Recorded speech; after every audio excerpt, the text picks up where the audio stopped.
লোভ আমাকে অরণ্যের দিকে টেনে আনে।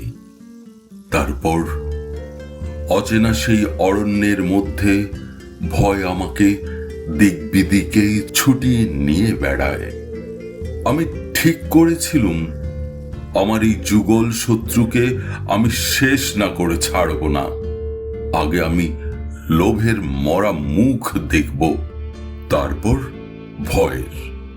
কিন্তু দেখো কি আশ্চর্য, লোভের গলায় আমার দীর্ঘ ও শানিত ছুরিখানাকে আমূল বিধিয়ে দিয়ে যেই আমি চেঁচিয়ে বলে উঠেছি, কিছুই চাই না আমি, ভয় অমনি চুপসে যাওয়া একটা বস্তার মতো আমার পায়ের তলায় লুটিয়ে পড়ল। কখন আলো ফুটেছে আমি জানি না। আমি শুনতে পাচ্ছি দূর থেকে ভেসে আসছে সূর্যোদয়ের গান, উদ্দীপক সুরার মতো সেই গানের সুর ছড়িয়ে যাচ্ছে আমার রক্তে। শরীরটা খুব হালকা লাগছে, মনে হচ্ছে একটা মস্ত বড় ব্যাধির থেকে আমি মুক্ত হয়ে উঠলুম।